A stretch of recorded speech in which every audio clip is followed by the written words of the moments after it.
Hello guys, welcome back. In this video we're talking about iOS 26.1 and I'll be showing you more than 40 new features and changes coming to your device with this update. This update is arriving very soon, likely within the next 2 to 3 weeks, and it offers a ton of new features and improvements.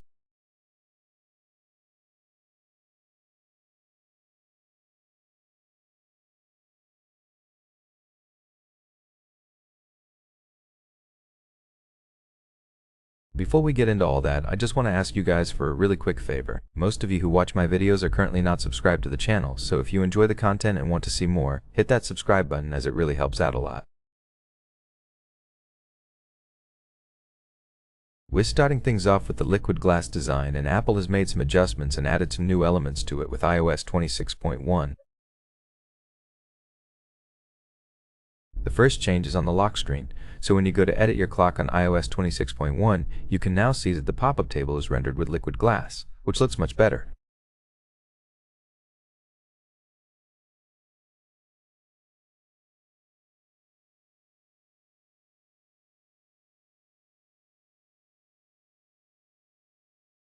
Apple has also adjusted the liquid glass on the buttons in the Photos app, and now they look much better and it's easier to actually read what is written on them.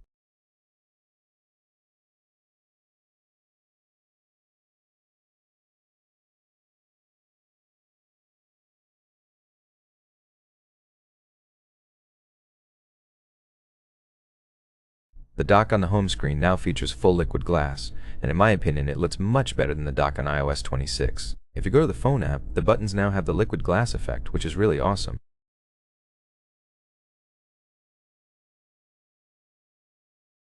Another change with liquid glass on iOS 26.1 is that the writing tools are now also on liquid glass, and when you go to compose something you can see a bit of color tint there, which looks really awesome.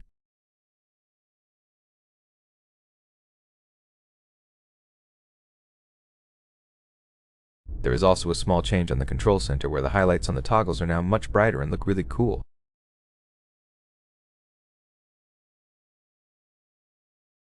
If you have multiple pages on the control center, you will notice they now have a bounce effect, which also looks very smooth. There are a ton of changes on the Settings app as well, starting with the fact that whenever you go to different pages, the text and title are now aligned to the left, which is pretty cool and looks much better than being centered.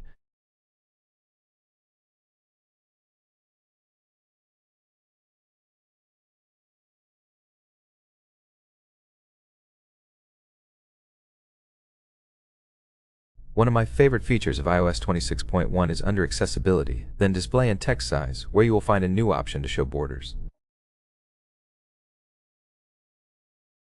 When enabled, you can see borders around all the elements that have liquid glass, such as the calculator, the dock, and the toggles on the control center, essentially outlining every UI element and making them look much better while also making it easier to distinguish different menus within the liquid glass effect.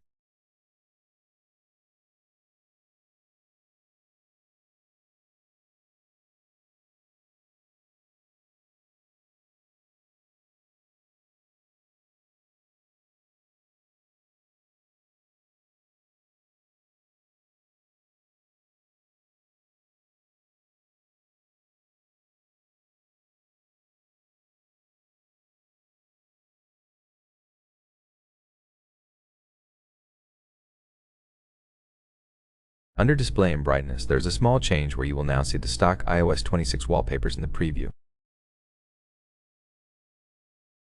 We also have a new section under General Settings called Local Capture, which was previously accessible from the control center but now has its own section where you can choose where to save your local captures and enable audio only as well.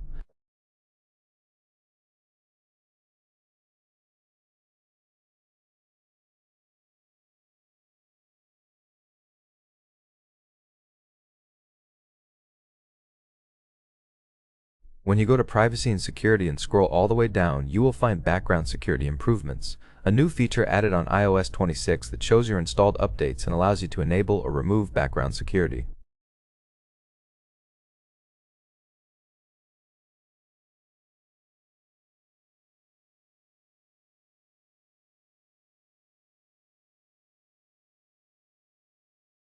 Here's another change on the Settings app under Sounds and Haptics. When you enable Silent Mode, the toggle now becomes red instead of green.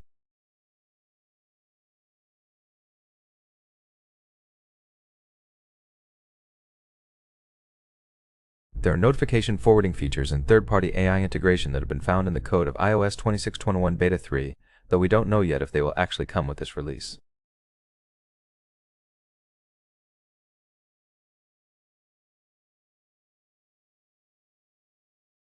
Moving on to alarms, we now have slide to stop for alarms and timers, which brings back the slide gesture similar to the old slide to unlock feature.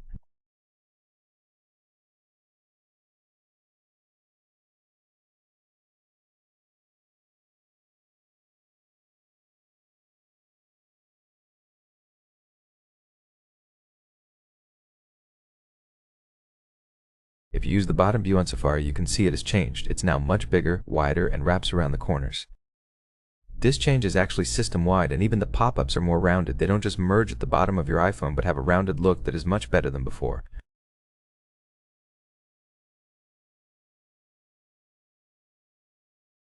On the lock screen, there is a new icon for extended wallpapers, as well as a new icon and animation to pinch photo to crop while setting a wallpaper.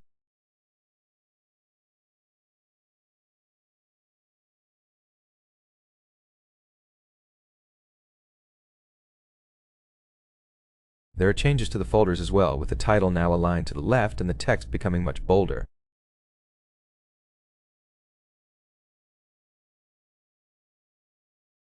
We also have a new gesture for the select menu, where you can swipe from right to left to expand to the full menu instead of just scrolling through it.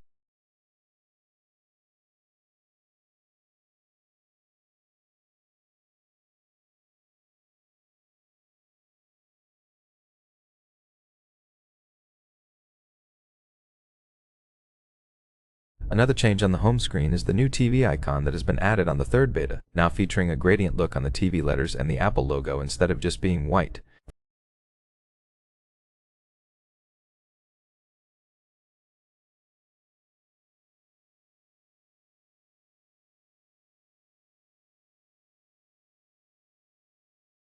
On the clock icon, the seconds are very smooth, but when you go to low power mode, the animation changes and the seconds tick like they do on a regular clock.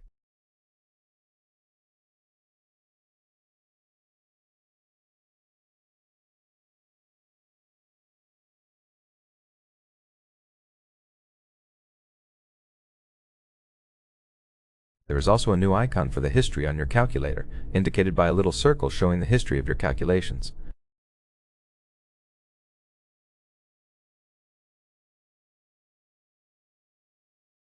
Here's another change on the lock screen. When listening to music with full screen album art and swiping up, the album art now stays in place instead of moving up with the screen.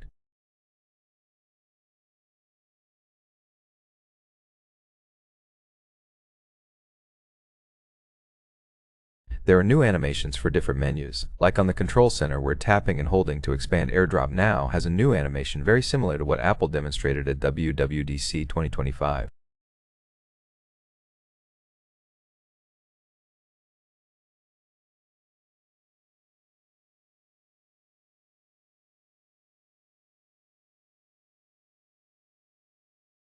On the keyboard, when you tap and hold a letter with alternative characters, the pop-up menu is now much wider, making it easier to see the available letters.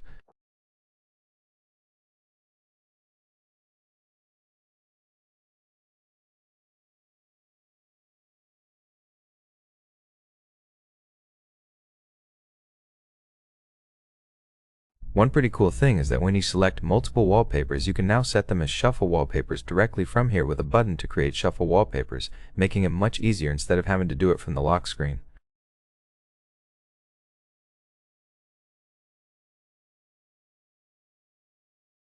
On the Photos app, we have a new video scrubber menu that allows you to scrub between your video, which is really awesome.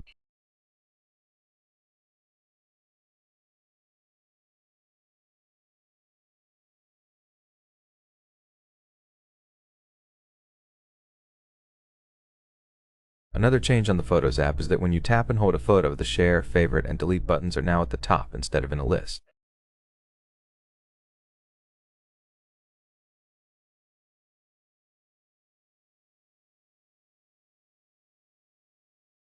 When you view your saved screenshots on the Photos app, all the other elements in Photos will now be displayed down here and won't block the view of your screenshot. On the Fitness app, you can now create a new custom workout by adding a workout, selecting the type, and setting the duration and start time, allowing you to create custom workouts directly from your iPhone with iOS 26.1.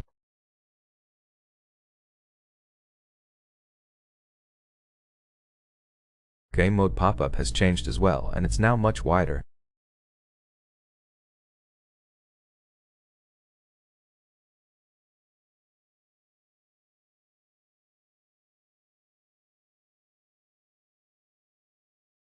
Another change is on the iMessage app, which is actually a bad change. Apple has removed the backgrounds for SMS and RCS messages in the third beta, and you can no longer set custom backgrounds for those types of messages. Hopefully it will be back in the final release.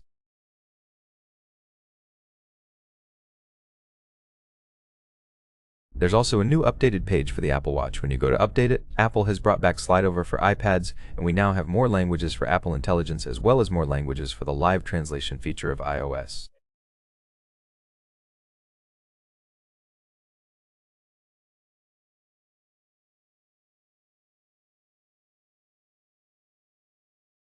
These are the new features and changes coming to your device with iOS 26.1. Over 40 updates that will make your device much better. I hope you guys enjoyed the video and found it